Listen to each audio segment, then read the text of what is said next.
All right, so let's start with the big story that we are tracking on WION at this hour. At least about 75 people are said to have lost their lives in the Philippines as Super Typhoon Rai has ravaged the islands. Now, the visuals that will be up on your screens will show the scale of devastation by the typhoon, where at least about 300,000 people have been displaced in what is being described as the strongest typhoon to have hit the Philippines this year. The Super Typhoon smashed the islands with wind speeds of over 195 kilometers per hour. And rescue operations are currently underway across the Philippines, with thousands of military and Coast Guard having been deployed.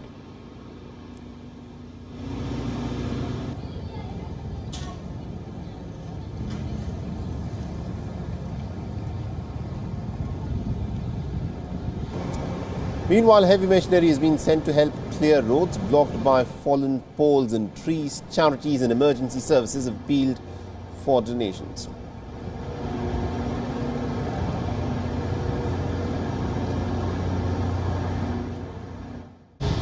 Hay, unimaginable. Abis na kung bamatay na mitanan.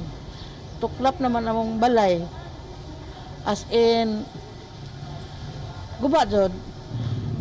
Tungkol sa kakusog lagi, nag-divine mercy ko. Wa na magkadimaaw ang pangaji sa divine mercy. Pero sige lang ko, wa na ko kasad nag-panic attack na ko. Several major cities and provinces have been ravaged by the typhoon. Electricity and communication lines have been very badly affected in several areas. The popular tourist island of Siargao is amongst one of the worst affected as fears persist amidst a communication blockout. Meanwhile, in Bohol, 49 people are said to have been killed, 10 people are still missing on the island and 13 were injured from the storm in the province.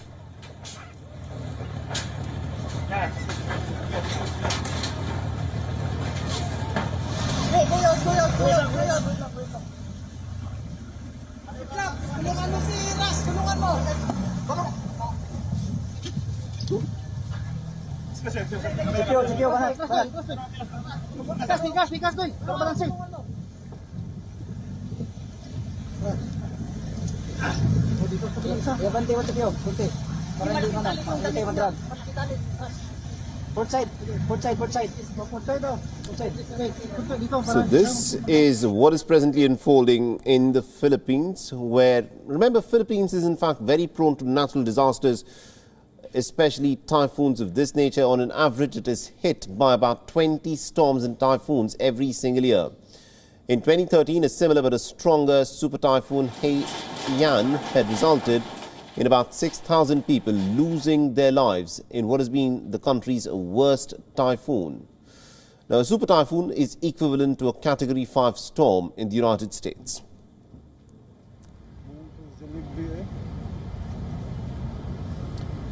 All right, now to give us more insights in terms of what's actually playing out in the Philippines, we are joined in by Ben Fritz, who's a journalist who's joining us live from Manila. Ben, thank you very much indeed for joining us on this broadcast on WION. Bring us up to speed with what is the latest situation that is unfolding presently in the Philippines. Is it still really, really bad there? Have the rescue agencies been able to make any kind of headway?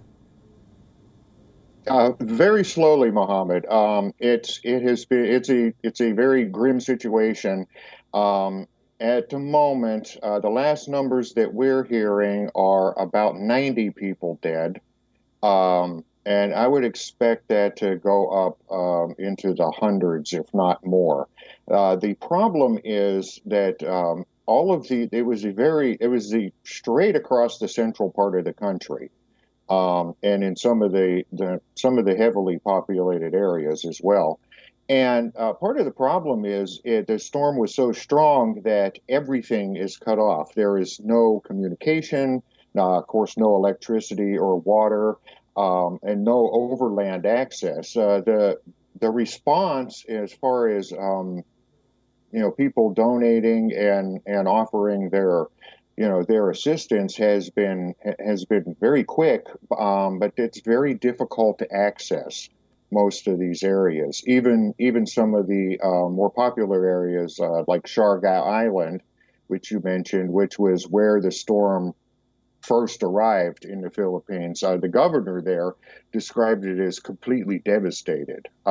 He said there is not a single building that has been left undamaged. And there's very little communication. That is the main problem right now. All right.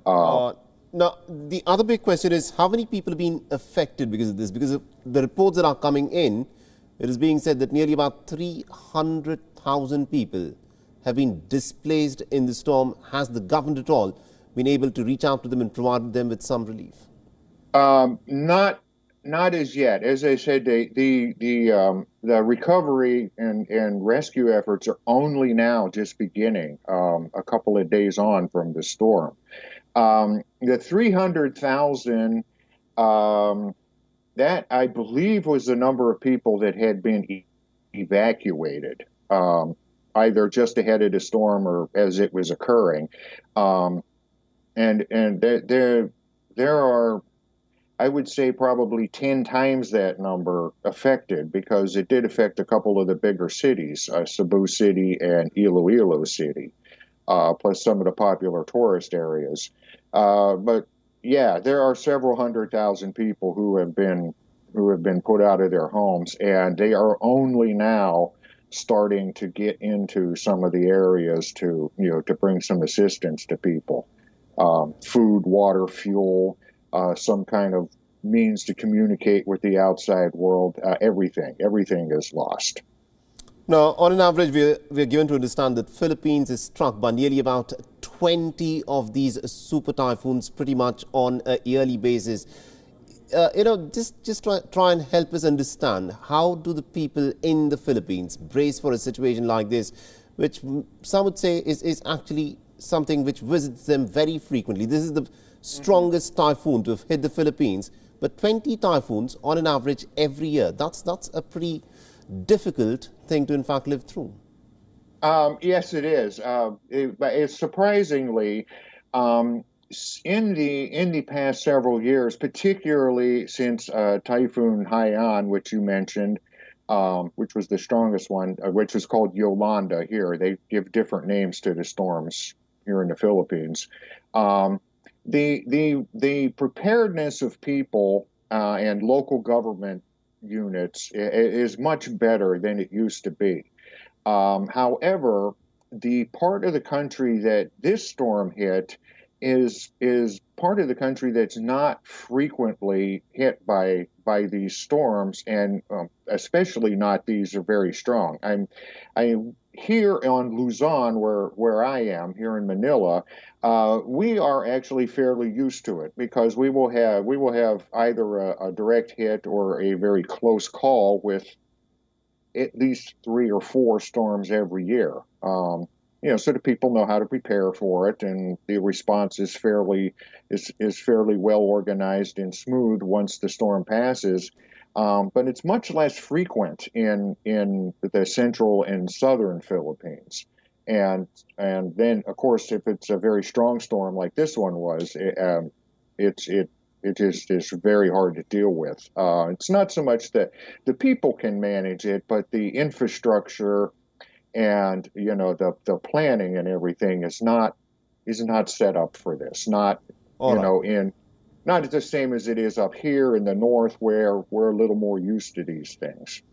All right, Brent Fritz, thank you very much indeed for joining us from Manila and getting us all those insights. This, of course, is a developing story. We'll, of course, come back to you as more details, of course, emerge as the rescue efforts continue in the Philippines. WION is now available in your country. Download the app now and get all the news on the move.